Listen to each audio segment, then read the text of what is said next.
రాచమల్లు గారు ప్రస్తుత కూటమి ప్రభుత్వంపై, ముఖ్యంగా విద్యా వ్యవస్థ విషయంలో ప్రభుత్వం అనుసరిస్తున్న తీరుపై తీవ్ర విమర్శలు చేశారు. ఆయన మాట్లాడిన అంశాలు ఏమిటంటే, విద్యార్థులపై ప్రభుత్వ నిర్లక్ష్యం. ఆంధ్రప్రదేశ్ రాష్ట్రంలోని ప్రభుత్వ పాఠశాలలో చదివే 43 లక్షల మంది విద్యార్థులకు ప్రభుత్వం అందించాల్సిన బూట్లు, సాక్సులు, బెల్టులు, బ్యాగులు వంటి కనీస సౌకర్యాలను అమెరికా, ఇరాన్ యుద్ధం కారణంగా ముడిసరుకు లభించలేదనే సాకుతో ప్రభుత్వం ఎగ్గొడుతోందని రాచమల్లు విమర్శించారు. ఇది ప్రజలను మోసం చేయడమేనని రాచమల్లు పేర్కొన్నారు. జగన్మోహన్ రెడ్డి గారి ప్రభుత్వంలో నాడు నేడు ద్వారా పాఠశాలల అభివృద్ధి, పిల్లలకు ట్యాబ్స్ పంపిణీ, సైకిళ్లు, అమ్మఒడి పథకం, పాఠశాలల్లో కంటి పరీక్షలు వంటి విద్యా సంస్కరణలు అమలు జరిగాయని, కానీ ప్రస్తుత ప్రభుత్వం ఆ పనులన్నిటినీ ఆపేసి విద్యాశాఖ నిర్వీర్యం చేస్తుందని రాచమల్లు ఆరోపించారు.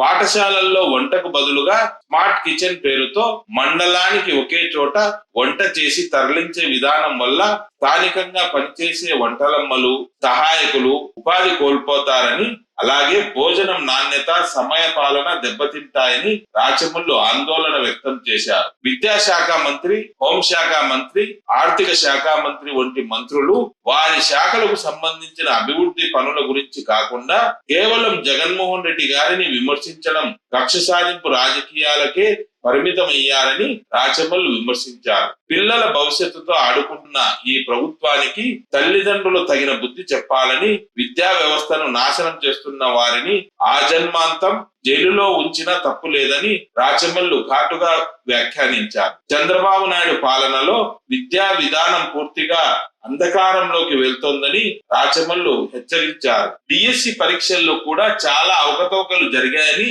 రాచమల్లు ఆరోపించారు. మొత్తంగా కూటమి ప్రభుత్వం కార్పొరేట్ సంస్థలను బలపరిచేందుకు ప్రభుత్వ విద్యా వ్యవస్థను దెబ్బతీస్తోందని రాచమల్లు తీవ్ర అసహనం వ్యక్తం చేశారు. ఇంకా రాచమల్లు ఏమన్నారో ఆయన మాటల్లోనే వినండి. ఈరోజు రాష్ట్రంలో పేద విద్యార్థుల పరిస్థితి ఏ విధంగా ఉంటే, ఎందుకంటే ఇప్పుడు ఇంకా స్కూల్స్ ప్రారంభిస్తారు. మరో 10 రోజులుంటే అన్ని ఓపెన్ అవుతాయి. దాదాపు ప్రభుత్వ పాఠశాలలో చదివే 43 లక్షల విద్యార్థుల ఏదో సామెత గుర్తొస్తుంది, వెంకి పెళ్లి సాగుకు వచ్చిందని. అమెరికా, ఇరాన్ యుద్ధం పిల్లల బూట్లకు, సాక్సులకు, బ్యాగులకు వచ్చి చంద్రబాబు నాయుడు కథం తిట్టి ఉంటది, వారి కుమారుడు లోకేష్ కథం తిట్టి. ఎందుకు చెప్తాను ఈ మాటలంటే, స్కూల్స్ అన్నిటికీ ఇన్స్ట్రక్షన్స్ ఇచ్చినారు. ఇప్పటికే అమెరికా, ఇరాన్, ఇరాక్ యుద్ధం జరుగుతుంది కాబట్టి ముడి సరుకు లభ్యమయ్యేదానికి ప్రాబ్లం ఉంది కాబట్టి ఈ సంవత్సరం బూట్లు, సాక్సులు, బెల్ట్, బ్యాగు ఇవ్వలేము, నిదానంగా చూస్తాము. ఇది మరి ముడి సరుకు లభ్యం కాకపోతే మార్కెట్ లో డబ్బులు పెట్టి కొనాలంటే దొరకడం లేదా, బెల్ట్ దొరకడం లేదా, బ్యాగులు దొరకడం, ప్రభుత్వానికి దొరకవా? ఏదో ఒక సాకు, ఏదో ఒక కారణం తప్పించుకునేదానికి ప్రభుత్వం పేద విద్యార్థులకు చేయాల్సినటువంటి ప్రయోజనాలను చేయకుండా తప్పించుకునేదానికి ఏదో ఒక సాకు కావాలా? యుద్ధ వాతావరణం సాకు చూపిస్తుంది. అందుకే నేను చెప్పింది వెంకి పెళ్లి సుబ్బి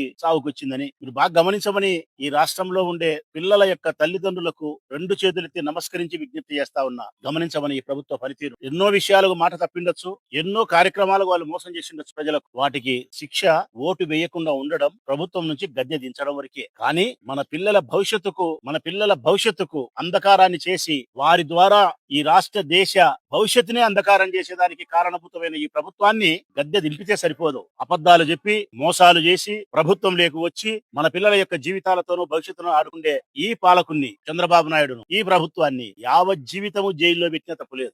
వేరే అంశాలకైతే ఓటు వేయకూడదని చెప్తాను నేను. కానీ పిల్లల భవిష్యత్తు చెలగాటం ఆడే ఈ పాలకులను, ఈ ప్రభుత్వాన్ని ఆజన్మాంతం జైలుకే పరిమితం చేసిన తప్పులేదు. ప్రజలేని అడుగుతానా గమనించమని. ఈ 2 సంవత్సరాల కాలంలో విద్యా విధానం ఎటువైపు పోతాంది ఒకసారి ఆలోచించండి ప్రజలారా. కార్పొరేట్ సంస్థలను బలపరిచే దానికోసం ప్రభుత్వ విద్యా విధానాన్ని నిర్వీర్యం చేస్తున్నాడు లోకేష్ బాబు, చంద్రబాబు నాయుడు, అబ్బా కొడుకులు ఇద్దరు కలిసి. ఒకసారి జగనున్న 5 సంవత్సరాల కాలంలో ఈ రాష్ట్రంలో ప్రభుత్వ పాఠశాలల పనితీరు ఏంది, విద్యా విధానం ఏంది, నూతన సంస్కరణలతో, కొత్త వరవడితో, సరికొత్త విద్యా విధానంతో పిల్లల భవిష్యత్తుకు బంగారు బాట వేసినాడు. ఈ రోజు 2 ఏళ్లైంది. నాడు నేడు పనులు అక్కడే ఆగిపోయినాయి. పిల్లలు చదువుకునే పాఠశాలకు సంబంధించిన మౌలికమైన వసతులకు సంబంధించిన వ్యవహారం పూర్తిగా నిశ్శబ్దం. ఎక్కడే గాని రాష్ట్రంలో నాడు నేడు పనులు ఆగిపోయినాయి. రెండవది, మీరు బాగా గమనించండి పిల్లల గురించి. 8, 9, 10 తరగతి పిల్లలకు జగన్మోహన్ రెడ్డి గారి ప్రభుత్వంలో ట్యాబ్స్ ఇచ్చినారు. ఇప్పుడు మీ పిల్లలకు ఇవ్వడంలే, చేతులు ఎత్తేసినారు, మేము ఇవ్వలేమని చెప్పి. జగన్మోహన్ రెడ్డి మీ పిల్లలకు సైకిల్ ఇచ్చినాడు, స్కూల్ కు ఇంటికి పోయేదానికి సైకిల్ ఎత్తేసినారు. బట్ట ఇస్తే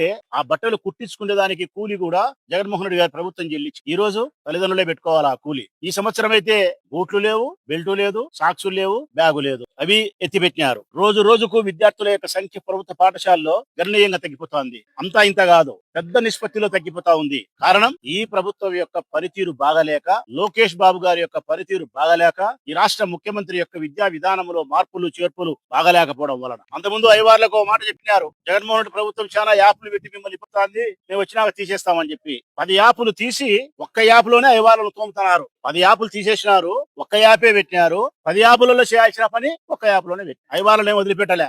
ఐవార్లకు ఇచ్చిన మాట ఏమి నిలబెట్టుకోలే. ఇప్పుడు మళ్ళీ లేటెస్ట్ పద్ధతి అంటారు ప్రజలారా, స్మార్ట్ కిచెన్ అంట. అంటే ఒక మండలానికి సంబంధించి ఏ స్కూల్ కు ఆ స్కూల్లో వంట చేసి పిల్లలకు పెట్టకుండా మండలం అంతా కలిపి ఒక చోట బువ్వ చేసి ఆ నుంచి వ్యాన్లలో తీసుకొస్తారంట. దీనివల్ల నష్టం ఏమిటో తెలిసిన, మొదటి నష్టం ప్రతి పాఠశాలలో పిల్లలకు భోజనం వండుకునే దానికి ఒక ఆయా, ఒక లేకుంటే వంటలమ్మ, 2-3 పనులు ఎవరైతే ఉండారో వాళ్ళ బతుకు తెరువు పోయింది. దాదాపు మండలానికి ఒక 60-70 ఎలిమెంటరీ స్కూళ్ళు పాఠశాలలు ఉంటే హై స్కూళ్ళు 4-5 ఉంటాయి. 1 నుంచి 5 వరకు ఒక 60 ఉంటాయి. దాదాపు 65-70 స్కూళ్లలో మండలానికి సంబంధించి స్కూల్ కు 4-5 మంది బతుకుతా ఉంటే ఒక 400 మంది 500 మంది పోయినట్టే ఇట్లా రాష్ట్ర వ్యాప్తంగా. ఇదంతా చేసి ఎవరికి ఇస్తున్నారు? ఒకనికే, మండలం అంతా ఒకనికి. ఆ ఒకడేవుడు తెలుగుదేశం పార్టీ కార్యకర్తరా, తెలుగుదేశం పార్టీ నాయకుడా, లేకుంటే లోకేష్ బాబు చెప్పిన మనిషా, లేకుంటే ఆయుష్ ఏదో ఇస్తుంటారు కదా ఈ ఎన్టీఆర్ భోజనం అని చెప్పి కాంట్రాక్ట్లు. ఒక్కరికి కట్టబెట్టే దాని కోసం 100 మంది బ్రతుకు తెరువును నాశనం చేయడం. ఈ స్కూల్లో భోజనం చేస్తా అంటే సరిగా లేకపోతే హెడ్ మాస్టర్ ఐవార్లో చూసుకుంటారు. మండలంలో చేస్తే ఎవరు దానికి జవాబుదారి, ఎవరు చూసుకోవాలా? కలెక్టర్ చూసుకోవాలా? ఇది అవుతుందా పోతుందా? సకాలంలో భోజనం తీసుకొస్తారా, తీసుకురారా? 12-15 భోజనం పెట్టాలా పిల్లలకు. ఒకసారి 12:30 పెడతారు, ఒకసారి 1 గంట పెడతారు. దీనివల్ల నాశరకం పెట్టేదానికి ఆస్కారం ఉంది. ఈ విధానం కూడా ఉపయోగం కాదు అనేది నా ఉద్దేశం. ఇక అమ్మఒడి ఎంతమందికి అంతమందికి ఇస్తామన్నారు, ఇయ్యలే. పోనీ ఒకరికైనా 15,000 ఇచ్చినారంటే 13,000. పోనీ 13,000 అందరికి ఇచ్చినారంటే కొంతమందికి 8,000, కొంతమందికి 9,000, కొంత 10,000. ఎట్లా పడితే అట్లా చెప్పిన మాట ప్రకారం ఈ రాష్ట్రంలో ఎంతమంది చదువుతా ఉండారో పిల్లలకు అందరికీ అమ్మఒడి వేస్తారంటున్న ఈ ముఖ్యమంత్రి ఆ మాట కూడా నిలబెట్టుకోలేకపోయినాడు. జగన్మోహన్ రెడ్డి ప్రభుత్వం ఉన్నప్పుడు హాస్పిటల్ నుంచి కంటి డాక్టర్లను స్కూల్ కు పంపేవారు పరీక్షలకు. ఈ రోజు కంటి డాక్టర్ వచ్చే పరిస్థితి కూడా లేదు. పోయినాయి. జగన్మోహన్ రెడ్డి గారి ప్రభుత్వం ఉన్నప్పుడు టోఫెల్ విధానం ఉన్నది, దాన్ని తీసేసినారు. టోఫెల్ విధానం కూడా తీసేసినారు. ఐబీ విధానం ఉన్నది, దాన్ని తీసేసినారు. 117 జీవోని రద్దు చేసి మిమ్మల్ని ఉద్ధరిస్తా అని చెప్పి ఐవాళ్ళ చెప్పినాడు. 117 జీవోని దిలే, మళ్ళీ 124 తెచ్చి నెత్తిన మిరియాలు నూడుతున్నాడు. అది అట్నే చేసి పెట్టినారు. ఇంటర్మీడియట్ పిల్లలకైతే సంస్కరిస్తానని చెప్పి మ్యాథ్స్ సబ్జెక్టు 150 ఉంటుంది. 75 మార్కులు 2 పేపర్లు. అట్లా వద్దంట. 100 మార్కులు ఒకటే పేపర్. 2 పేపర్లకు రాయాల్సిన విద్యార్థి ఒక పేపర్కు ఒకే సమయ పాలనలో రాయాల. వాడు బరువు పడుతున్నాడు. అదే ఫిజిక్స్ కి వచ్చేదానికి 60 మార్కులు ఉండేదా దాన్ని 85 మార్కులు చేసినారు. సమయం మాత్రం అదే పెట్టినారు. పిచ్చి తుబ్బుల పరిపాలన. విద్యార్థుల భవిష్యత్తు గురించి ఏమాత్రం ఆలోచించకుండా ఉండే పరిస్థితి. నేను అడుగుతా ఉన్నా ఈ రాష్ట్ర ప్రభుత్వాన్ని, విద్యా విధానానికి సంబంధించి లోకేష్ బాబు గారు మినిస్టర్ ఏం మాట్లాడాలా ప్రజలారాయన? ఈ రాష్ట్రంలోని విద్యా విధానం గురించి మాట్లాడాలి. పిల్లల భవిష్యత్తును ఏ విధంగా తీర్చిదిద్దాలని చెప్పి మాట్లాడాలి. సంస్కరణల గురించి మాట్లాడాలి. మౌలిక వసతుల గురించి మాట్లాడాలి. డ్రాప్అవుట్స్ గురించి ఏ విధంగా తగ్గియాలని మాట్లాడాలి. ఉత్తీర్ణత శాతాన్ని ఏ విధంగా పెంచాలని మాట్లాడాలి. చదువు గురించి కదా మాట్లాడాల్సింది. నేను అడుగుతా ఉన్న రాష్ట్ర ప్రజలను, ఒక్క రోజైనా ప్రజలారా మీరు లోకేష్ బాబు గారి నోట్లో నుంచి చదువుకు సంబంధించిన మాటలు మీరు విన్నారా అని అడుగుతాను. తెల్లవారి లేచి పొద్దుగునికి పనుకునేంత వరకు జగన్నామస్మరణ. గొడ్డలి పార్టీ, వివేకానంద రెడ్డి హత్య, కక్ష సాధింపులు, రెడ్ బుక్లు. అర్థమైందే రాజా? నీ కథ చూస్తా రాజా, నీ కథ రేపడతా రాజా. ఇదేనా విద్యాశాఖ మంత్రి నోట్లో నుంచి రావాల్సిన మాటలు? ఇవేనా విద్యాశాఖ మంత్రి గారు అని అడుగుతా ఉన్నా నేను పిల్లల తల్లిదండ్రుల వైపు. ఈ రాష్ట్రంలో ఉండే హోంశాఖ మంత్రి